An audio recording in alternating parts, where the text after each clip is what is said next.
Hello, my name is Anubandha Kate, and I am a Paris-based engineer.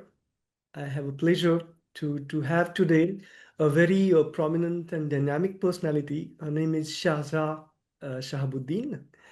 Hello, Charza. Welcome. Hello, thank you very much for having me. My pleasure.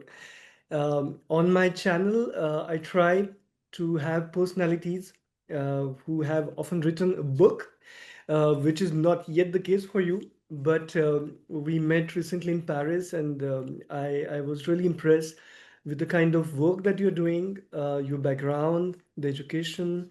So just to tell in briefly, you are a political scientist, you are a research associate at the Center for South Asian and Himalayan Studies, EHESS.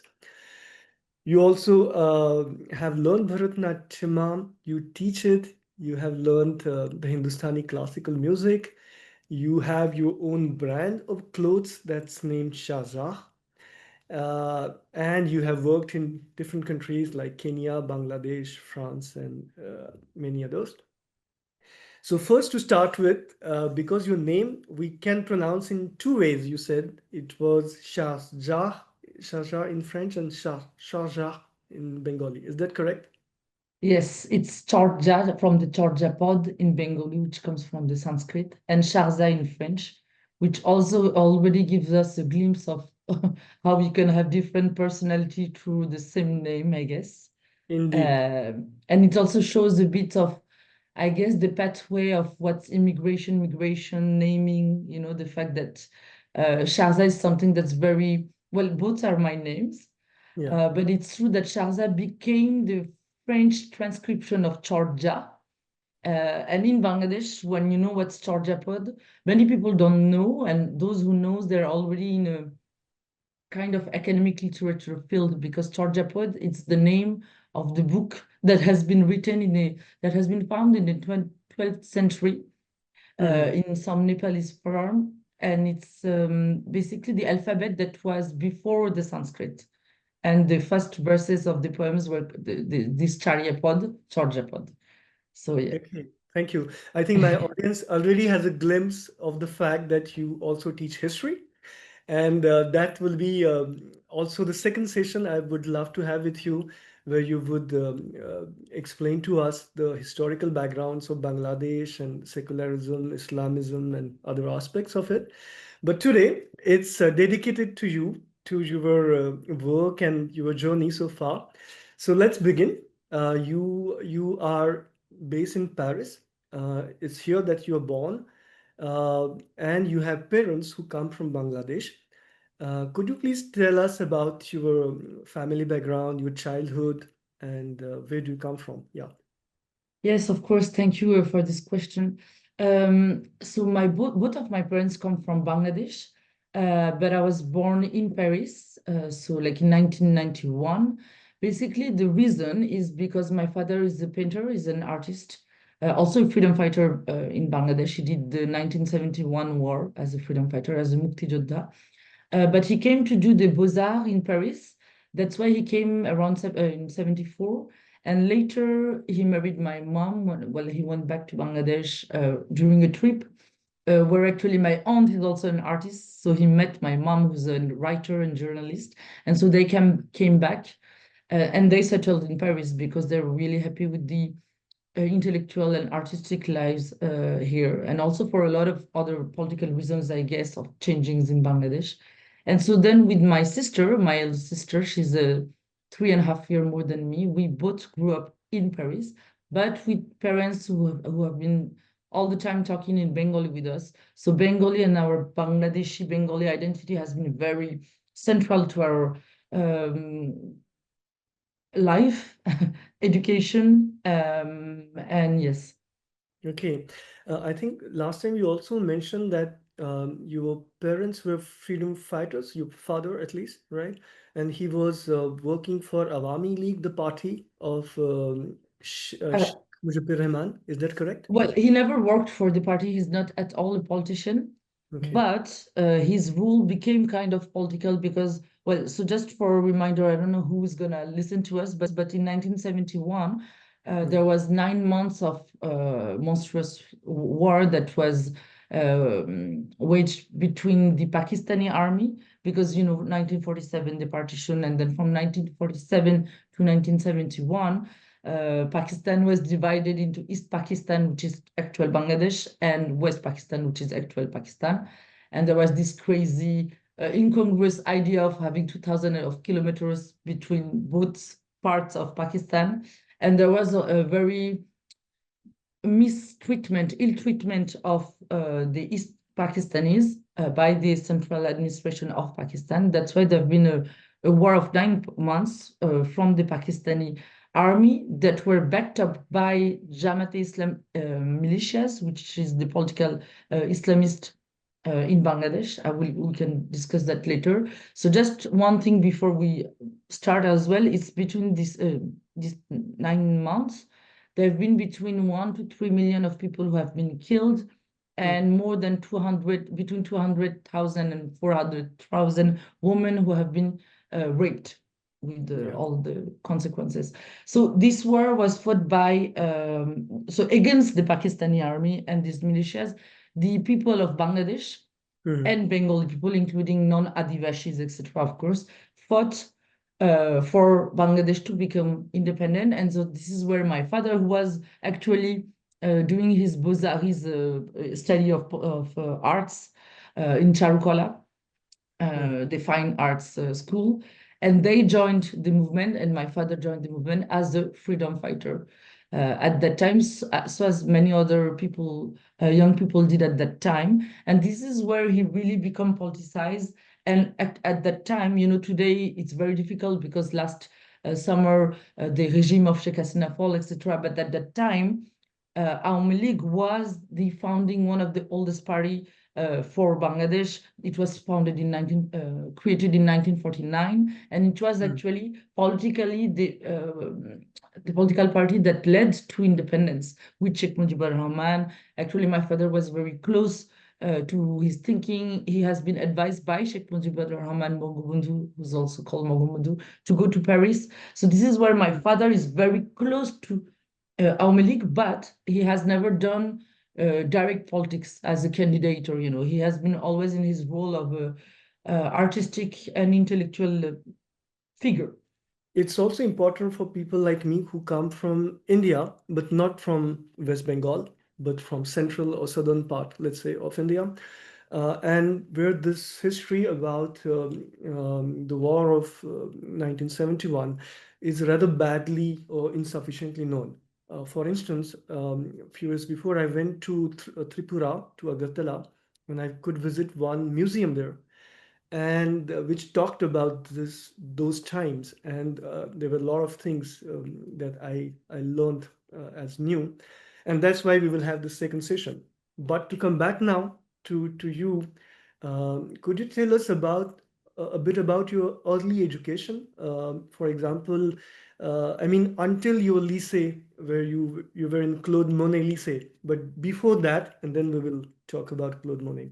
How was it to grow in the 90s of Paris, being someone from Bangladesh? Yeah, please tell us. I would say, well, I think I can focus on two aspects that's interesting for the education, etc. First, the language, because it is true that with both my parents speaking in Bengali at home, where my mom really educated us in terms of alphabet, writing, learning, etc. We were speaking in Bengali, so my really mother tongue is Bengali, and I've learned French somehow because we were in a French structure, But my mom really insisted on teaching us English, also the English alphabet, because we used to have a lot of guests, a lot of friends of my parents coming. So I catch up English when I was very young, but also and that was the most important, was Bengali, which I loved because I was learning with my sister who, she was already, when she was like 5, I was perhaps 2. So I was like, all the time just with them, my mother and my sister. And also, that was a bit more harsh for us. Later, after 5 or 6, we had to always write a page in Bengali. I remember in the weekend, So it was extra work. And at first, I found that, like, I don't know. Now, when I think about it, it's so funny because it's nothing. But at that time, it was like compulsory. It was a duty, and we had to write, so we could practice. So it was. I understood why we had to do it, but it was a bit more harsh than for the other kids because we had to work more. To me, my mom was a pioneer and a visionary because she always told us your Bengali identity would be something of a value. Like you need to be practicing, you need to know your identity, your roots, etc. And so I guess that when I was a child, I was always already very, very proud of being also a Bengali. We grew up in the 13e arrondissement, the 13th, so nearby Place d'Italie and National in Paris. And it's supposedly historically the Chinese and Vietnamese area. It has changed, but it is still because you have a lot of restaurants, families, etc. And so within this framework, I grew up very comfortably knowing that this area was specific to people with double identities. What's also a bit interesting and has changed, I guess, within the last 30 years is that there was no Bengali at all in this area at that time. Now it has changed so much. So we were kind of a ovni people, but in a very good way. I felt and I was very proud to be a bit different. And this is something I always felt. I mean, I always felt that my difference would be something good for me, that I could Yeah. exploit it in a very good way. I don't know. I didn't think that like that when I was a child, I guess. But I just was comfortable with being a double identity person. Right. And I think this question of identity is quite important. How identity we consider is our identity and how it is perceived by others. Yes. Uh, we will visit that a bit later. But to stick to the same question of languages, there are two that I have. I know that you also learned Latin, right, at school. Are there other languages that you learn? How many languages you have learned? And just one more question to it. Do you also read and write in Bengali? How often? Yeah. So both questions are linked because as I've learned Bengali when I was a child, I think from the very beginning, and also I told you both my parents are in this literature artistic world. So since I'm a child, I've been very attracted by languages. Well, Bengali is actually spoken by, I think it's the sixth or eighth most spoken language now. But in France, when I was a child, it was a very specific language. So I was always very attracted by it. That's why I did Latin until I was 18 years old, and I wasn't good at all in Latin, even though I had a good grade just at the baccalaureate. I wasn't that good, but I loved it. I loved I used to, we've been reading a lot in our families. So I also knew that it was important, Latin, for all this stuff, the development, the vocabulary, writing well the words, which is actually true when you do Latin or this kind of things. It's better for the not to make any mistakes. So I was attracted by Latin, and I always had an attraction also for languages that are supposed to be not spoken by a lot of people. So when I was in Sciences Po later, when I did my political science studies, I learned Hebrew for 4 years. So now I've lost it a lot because I need to practice, but still I did that. And also I wasn't good that much, but I loved it. And when I went, so during our Sciences Po time, you have to do like 1 year abroad. So I chose also, I didn't want it to go, I'm so sorry, I'm gonna say and perhaps target some people, but I really didn't want it to go to the US. I was like, why would I go to the US when you have all these countries in the world? Specifically because I also had this thing of not being that nuanced because, the US backed up the Pakistani army during the 1971 war. So just like, I don't want to go there. And also, I want to speak English, but I want to go in somewhere where I really I don't know the place. And so I was very attracted by Kenya. When I was in Kenya, I started to learn Swahili. Great. But I don't speak either Hebrew or Swahili, but I've learned it. So I was able at least to connect with the structure, ideas, grammar, and just the sonorities of these languages. But for now, I speak just Bengali, which I read, write. I also teach it a bit now at INALCO.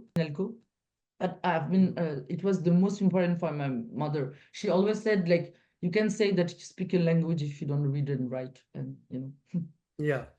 So Bengali, English, French, for real. Spanish, I've been learning it, so I can really understand and use it. But the Swahili and Hebrew, it's something we can discuss, but I'm not sure I would be able to do an academic work with that. Okay. But still, I really enjoyed studying those languages. You are a polyglot for me, and the least we can say is that you have a strong fascination for languages. So that's Yes, confirmed. Moving on, the Lycée Claude Monet, and Claude Monet, at least few people, some people in India know this Renaissance artist. So in this school, you learned Latin, you learned theater, and also philosophy. You did your baccalaureate there. I mean, there's a chapter on philosophy, or it's a subject, right, for baccalaureate, yes. and that's quite something new for the Indian audience. So could you tell us about this experience at the Lycée Claude Monet? Yes, I will start with the philosophy thing because, well, it's true. Like now it has changed a lot, the system, the education system in French with the option. Not everyone has the same thing, but it's true for us that it's introduced in high school. And I have to say, the philosophy, it really depends on the teacher you have. Because otherwise, like, it's such a different way of understanding things. I guess that we should be learning it way before the high school moment. So I will just focus on what has been really crucial for me, especially the theater option, because my high school, the Lycée Claude Monet, I hear a huge big up to my high school because it was a great one, because it was one of the uh, only one with a lot of options. So they had like the music option, the cinema option. I don't know if they had cinema, the music option, the theater option, which means that you have teachers and a really how would I say, a lot of tools, a lot of not money, but at least some focus of teachers to teach theater, etc., which is not the case for the other high schools because it costs money. Not everyone wants to invest in this type of things. So Claude Monet was like this, and also it was a high school where we all enjoyed a lot. My best friends that I still have, everyone came from a lot of origins. And thanks to my theater option, so we had a project of, we played Bertolt Brecht, who's a German, how do you say, writer, theater writer. So we did this play, and it's also thanks to this theater option that I started to become very aware of what was theater. Because even if I came from this background of arts, vernissage, etc., theater, going to the theater, it's an education and it's a culture. And thanks to this option, I started to feel very familiar with theater. And I'm telling you all of this because this is, I guess, why also I've been attracted. And we had now it has been 7 years. We have a theater festival that we organize. And now it's easy. Now that you're asking me this, I guess that it's easy for me to think about this high school experience and to understand why we've been focusing and giving so much of our time for theater for the last past 7 years with the Toujours Festival. To move forward, thank you. If I have understood correctly, you have done two bachelor degrees, one at Sciences Po in 2009 to 2013, and another at the Panthéon Sorbonne University 2010 to 13. And your topics were at Sciences Po. You were also president there of the traveling committee. You will correct me, for the United Nations. Um, and there's also Party Socialist, the section Jean Zay, where you also a member, active member. And in Sorbonne, you learned history, arts, and archaeology, also cinema. Yes, so please tell us, for what I missed, how was this experience and also the decision to do two bachelor degrees in parallel? First of all, my main thing, so I really like my main focus and my main studies, it was political science at Sciences Po. But when I started my bachelor with my first year, I think I guess there were a lot of reasons, a lot of administrative stuff going on, and it was also my first year in a very good school. So I failed some classes. and I was very frustrated because of that. So I was like, okay, I'm not gonna lose my time. I was also very interested and attracted by history of art, but it's very like political science with all the classes, it's already a lot. So it's thanks to this kind of small failure. Now, again, it's easier to say that this way. I started La Sorbonne at that time, but I did history of art in 4 years. It was a managed time, so you could go into some classes, you could do some exam after, etc. So I did it in a much more cool way than Sciences Po. So I remember I could just enjoy the classes of, we had like history, archaeology of brick art, etc. But it was much more in a chill way, I would say, than political science. This is how it started. It came from a kind of a small academic failure, I would say. And so that's how I did the two bachelor, which were at the end of the day something very complementary, because when I had to do history of art, I will come back to my bachelor, but the bachelor of political science is very classic, I would say. You have political science, you have history, you have economics and macroeconomics and microeconomics. I was really bad in microeconomics. This is good, at least you learn where you're good or not. And in history of art, we needed to focus on one type of arts, I would say. And so I did the focus on cinema here. And I loved it because you learn so many things. Yes, you're talking about my Bachelor. investments. Yeah. I've been always very involved with association, Yeah. always. So the first one I joined when I was in Sciences Po, it was Sciences Po pour les Nations Unies. It's, you have a lot of universities, and you have that in India a lot. The model of the UN. So you have the organization that does the model of the UN kind of everywhere. And as a part of that, I think I was vice president and I took care of the traveling committees. So we went to Russia, we went to Morocco. And so what's really cool is like you meet great people, great students from all over the world, but where everyone is very interested by international relations and also, I would say, are open to all the nationalities. Also, at that time, now 15 years ago or 17 years ago, when we all started political science, a lot of, not everyone, but I know that I was this type of profile, was I really hoped for diplomacy to be a good tool. So I guess that at that time, I was really interested by the UN. And something that's very important for the way I structured my thinking, I've been always very interested by ideas and political ideas from the left. Towards cinema, actually, also, I'm thinking about one movie of Godard that's called La Chinoise.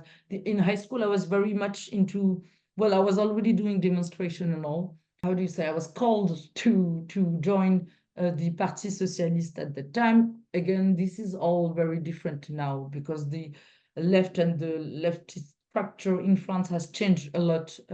But at that time, it was normal, I guess, for a student like me to be interested by party socialists, although a lot of people were not that involved politically.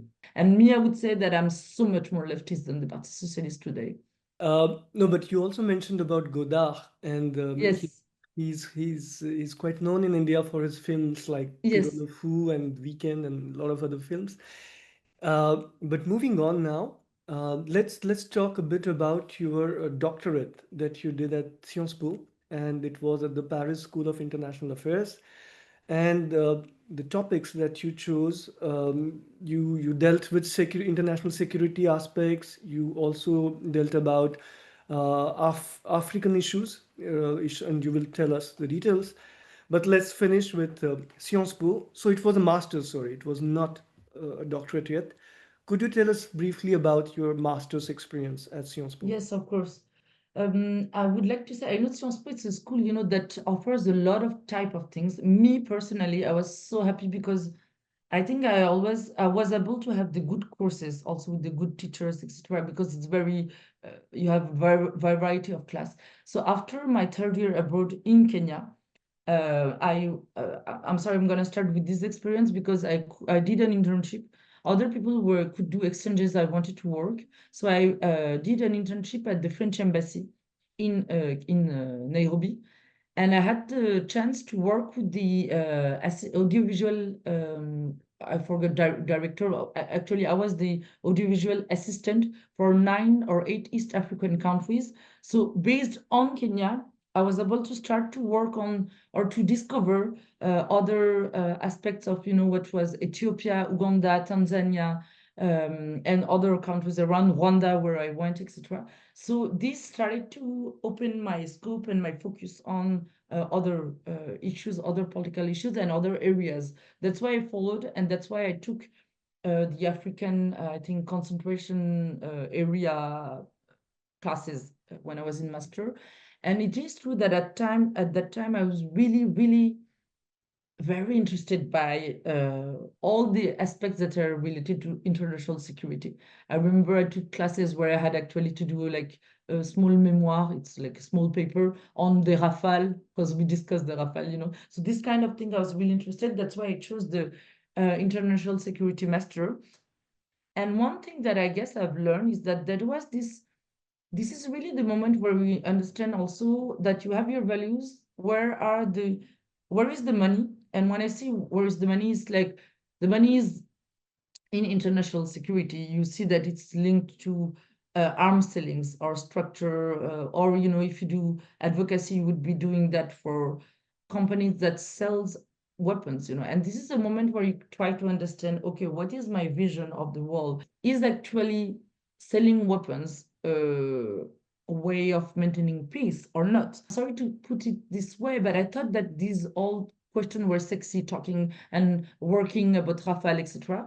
And slowly, slowly, I've also changed my mind, and I was like, I don't believe in that. I don't believe that if you build a country where the whole economy is built on selling weapons, Rafale, or any other things, you could actually be engaged in the peace process and peace studies, etc. So thanks to that, I also started to know what I wanted more, I guess. Also, it's very easy to talk about that afterwards, because now you try to align the stars of your life this way. I'm not sure it was that clear for me at that time, but my master was great in terms of teachers, learning other areas, and people field. Right. Talking about wars and weapons that you mentioned, I recently read a comment by Arundhati Roy, the famous Indian writer, and she said earlier we were manufacturing or producing weapons for wars. Now it's the other way around. It's we have wars, and to sell weapons we need wars. Well, And exactly, thank you so much, because she puts it very better than me. This is exactly what I was talking about. Yes. I mean, of course, if you have thousands of weapons, even for us, it's logical. You're like, yeah, you need to sell them, and we are seeing that everywhere. Like for the past 15 years, all the wars are happening for years, and there is a reason behind that, of course. yeah, and then so another saying that comes to my mind, I don't know who it was, but he said, "You can bomb the world into pieces, but you cannot bomb the world into peace." Well, moving on, since after the international relations, for your doctorate, you chose a different topic, which is at the EHESS, which is École des Hautes Études des Sciences Sociales, Center for Indian and South Asian Studies, where you studied the state, religion, and society of Bangladesh between secularism and Islamism. And I was surprised to learn that your director of thesis was Michel Boivin, if I'm pronouncing it correctly, because he has written quite a lot of books, like his book on historical dictionary of the Sufi culture of Sindh in Pakistan. And I recently had the pleasure to talk to Laurent Guillet of Sciences Po, and he also mentioned about Michel Boivin. So could you please tell us about this experience of your doctorate? Thank you very much for the question, because actually I will be able to show you how my identity shaped my PhD thesis and what I did before. I think until 2016, during my Sciences Po years, I was really sure, like my Bangladeshi and Bengali identity was so here, like present when I was talking, etc., that I really convinced myself that I needed to work on something else if I did research. It was a bit like today, it's so stupid when I say that, but at that time I was sure that I needed to learn another language, so Swahili, and to work on another research so I could have a, because as if there was no need to me to work on Bangladesh. I don't know. I really had this idea. So I was more focusing on, at the time, I guess I remember a process of radicalization, perhaps in Kenya, etc. But a lot of things happens. After I graduated in 2015, I started a new job with a crazy woman, like a really bad person. And thanks to this experience, 6 months afterward, I kind of had a kind of a burnout. So, when I graduated, I always knew I wanted to do research, but I had a job opportunity. And, I was young. I think I was 23, I forgot. So I said yes, so first, this burnout, the fact that I was with this crazy woman, one of the reasons. And also, I remember on the 1st of July 2016, there was the first attack in the Holy Artisan Bakery in Dhaka, in the diplomatic area of the organization of the Islamic State against foreigners and Bangladeshi people in Bangladesh. So these two things made me come back to my first, not my first, but to this feeling and idea that I wanted to do research. I had it in my mind. Each time you think you have a fall, actually the rest is coming. So this is where this idea started. Like I was like, I knew I wanted to do research. I knew I wanted to do research at EHESS. École des Hautes Études en Sciences Sociales is historically the school where you had the anthropologist Claude Lévi-Strauss. It's all this name of what anthropology. And so I did Sciences Po Political Science, which was a great school for me, and I loved it.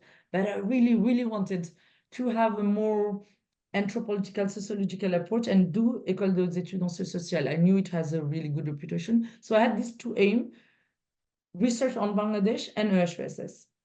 And so the attack on the 1st of July precipitated my thinking, I would say. So first, I remember I actually went to talk to Christophe Jaffrelot because I knew him from Sciences Po. I had a great class with him. And I remember that I was thinking about doing something on what's happening in the borders between Kolkata, West Bengal and Bangladesh, perhaps on radicalization, because it was also a moment where all of this was happening, and I did international security, etc. And I remember that at that time, Christophe Jaffrelot was, well, Bangladesh was not that interesting, I think, for the wall in France, So I remember that it's really thanks to someone I would like to say thank you here. It's Jean-Luc Racine, who's a professor emerit now. He used to be a teacher at EHESS, etc. I went to Jean-Luc Racine, who was already retiring, so he couldn't take me as a student. He put me in contact. Well, actually, I went to him. I explained him my profile, what I did, etc. And he was the one to say, we need someone on Bangladesh. Because in France, there was no one on Bangladesh, or actually who defended a PhD, on this level of academic, that you needed someone to, not to coach you, but to become your PhD supervisor. So thanks to him, I met Michel, and I'm really thankful to Michel because he accepted. He's specialized on Sindh, and he's a historian and Islamologist. So we don't have the same approach, but the fact that he's a historian and Islamologist helped me a lot because he really had an approach of each time, and something that I've learned from him is interrogating the term. For instance, just an example, he was the first one to say, it's very interesting for Bangladesh, who's a 91% Muslim majority country, to actually, you've kept the word dharma nirpekhata, to say secularism, which is, very Sanskrit. And on the most of the other Muslim countries, not all of them, but it's Latin, so you have the Arabic terminology. So this kind of thinking and opening came from Michel, and this is how I entered EHESS.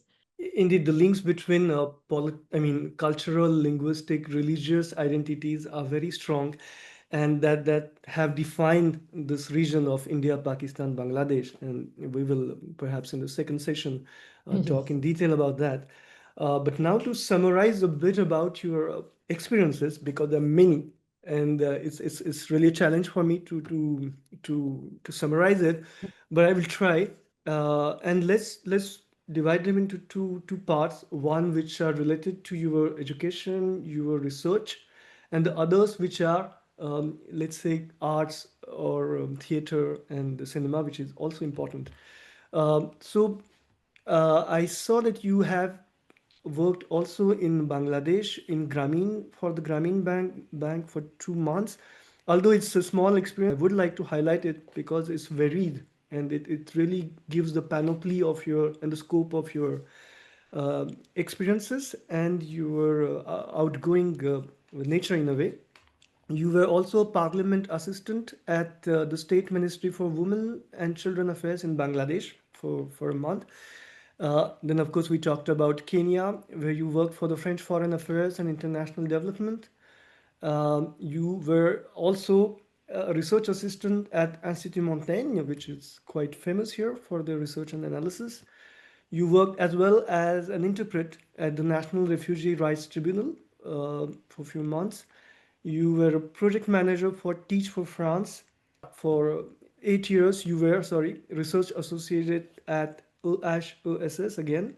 You were a history teacher at Collège, history and geography, and I think that's still on. Yeah.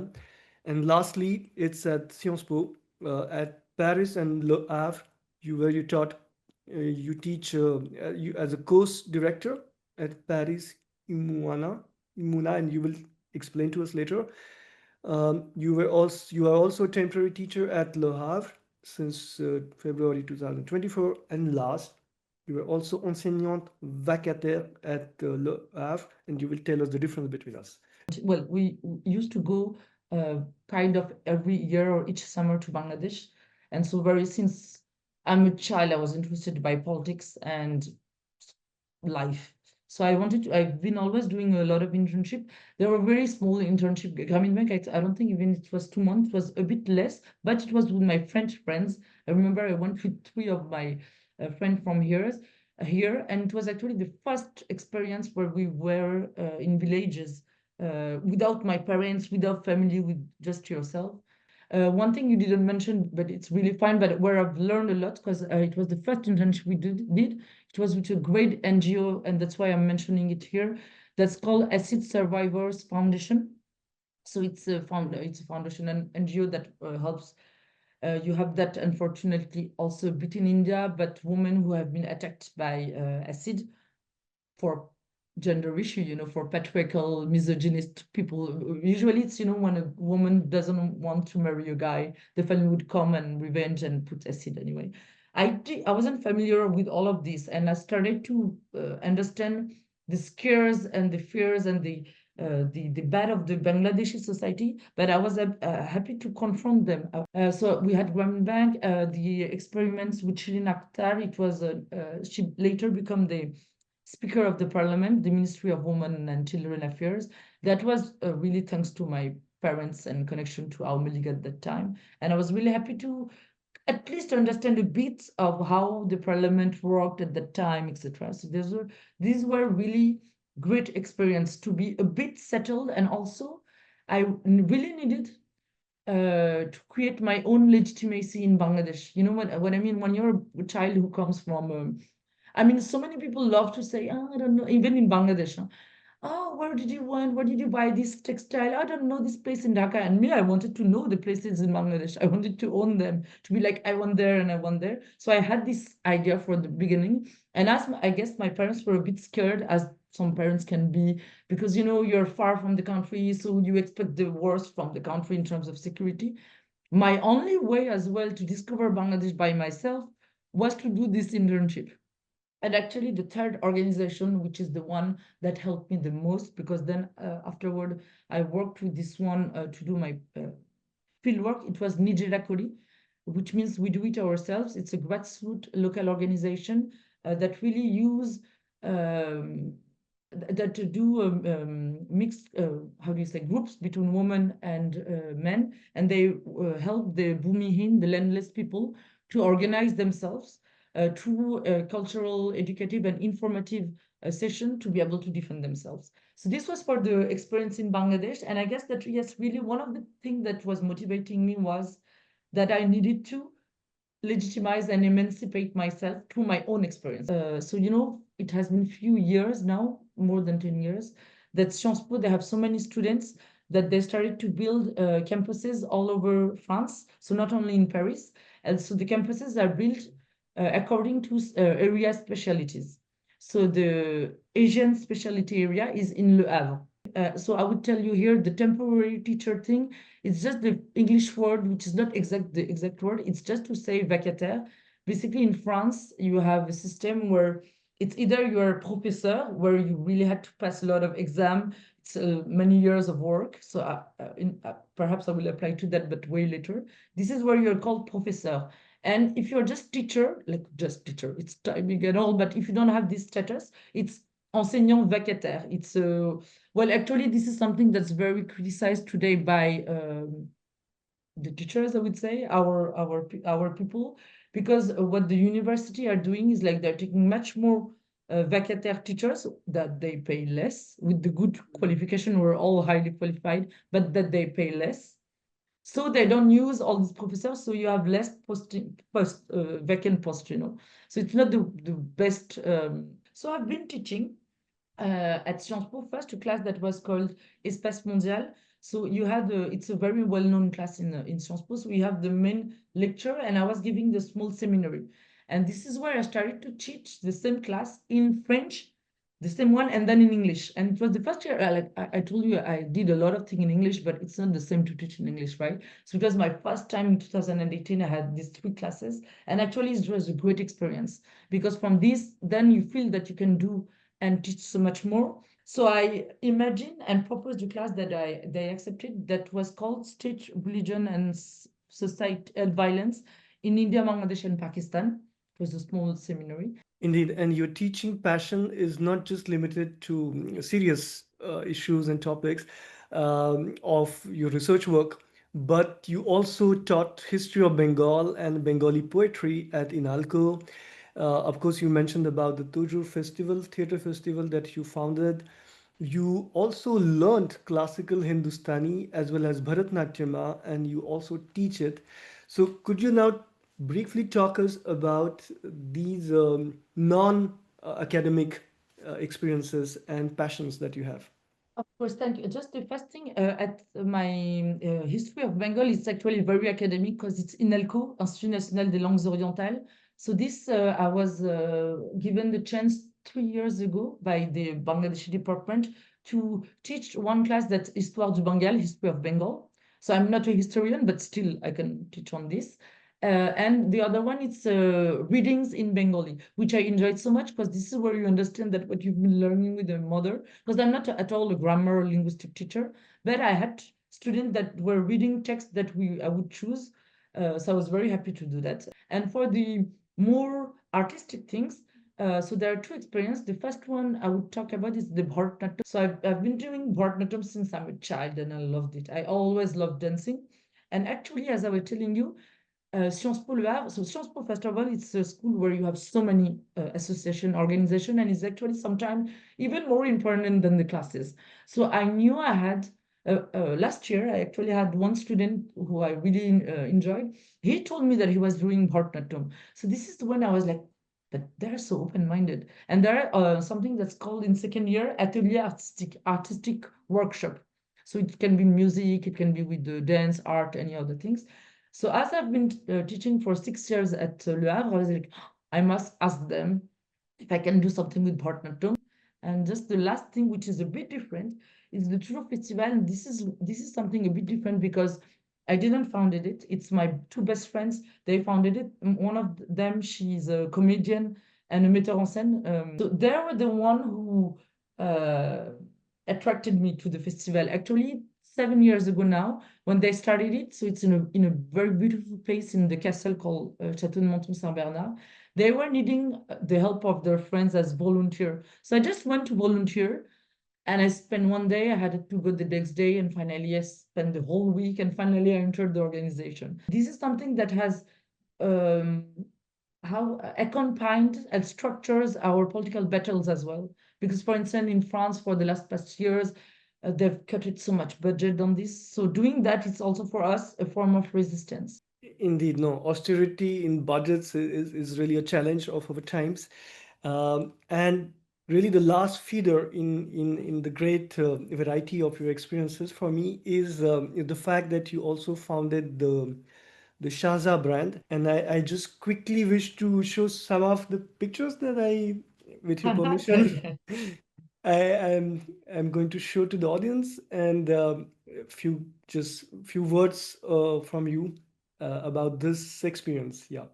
Charza, it's also a brand, so it has my name. You know, India, Bangladesh, we have our tailors, right? Which is something we don't really have in France, or it's very expensive. We are used to, I mean, I used to go with my aunt all the time to buy the textile in Gaussian Market and give the designs through the tailors. So when I was in high school with my sister, we'd always come back after the summer with a lot of clothing with the colors. So our friends already at that time, many girlfriends more, were saying, "I love your dress." So I always had this idea somewhere in my, since high school, I was like, one day I'll do a small collection. So years after, this came back. I was like, perhaps this is the moment where I can actually go back to Bangladesh and do that. So I went back at that time. It was in December 2016 with my father in Bangladesh. And I decided I would do 50 small pieces of what I know to do. This is how it started. This is how it started. And then it became something that's called slow fashion. So it's like between 200 pieces. So this is how I started the brand. And I started to do small showroom in Paris, like once or twice a year with this collection. Yeah. So thank you for adding colors and vivacity to the Parisian landscape. Uh, Thank you for that. I have now a kind of perhaps a difficult question for you, but I hope you don't mind it.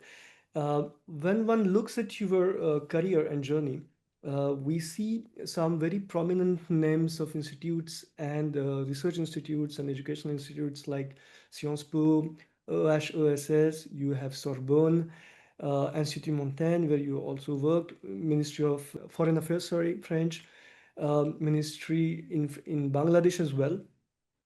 And these are, even to the French audience, these are really big names, which in a way are a proof of your talent, of your passion, of your hard work.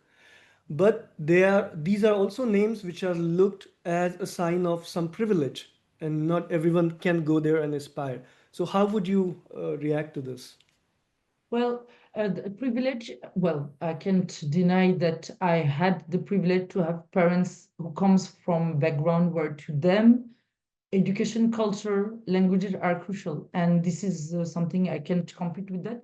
But then, and so 100% privilege, but then this privilege you need to keep on carrying. So my parents did the effort to come here because they're immigrants, So they came, they left everything from Bangladesh, they came, they built their life. So, it depends on, so it's true, us, the generation of my sister, we had the privilege, but we came from a place where, as I was telling you, when I was a child, we work all the time. I was extra working as well. So, of course, privilege in terms of structure, in terms of what it means to the world. I Yeah, think sorry. then it depends on how you use your privilege and for whom you're working. So this privilege helps me trying to be the most just and equal towards the rest. So with my writings, not being ideologically, stupidly loyal to anything.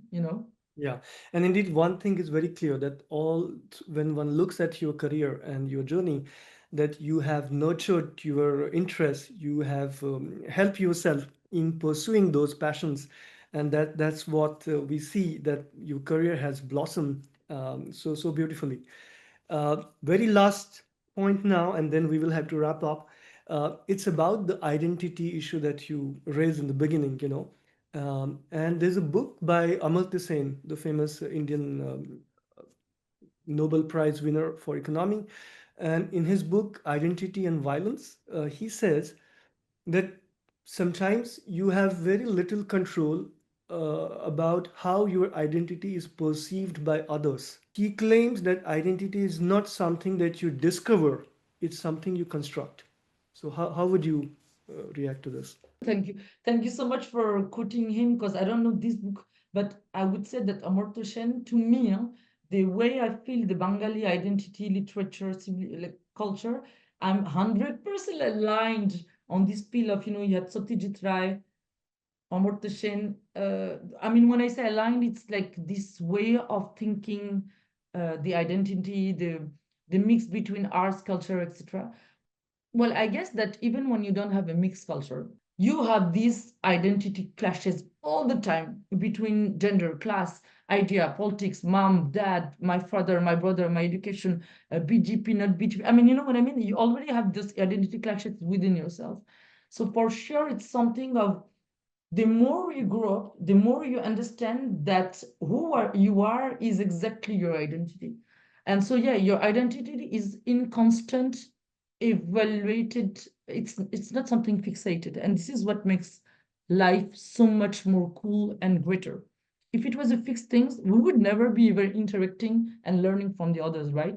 So yes, it's something moving and it's something evolving and it's something that makes life much more great and good to live, I would say. Thank you, Shahzad. This was a fascinating conversation. I hope the audience now has a fair idea about what you have achieved, what you are constructing, and we will carry on this discussion in the next Thank session. you so much. Thank you again.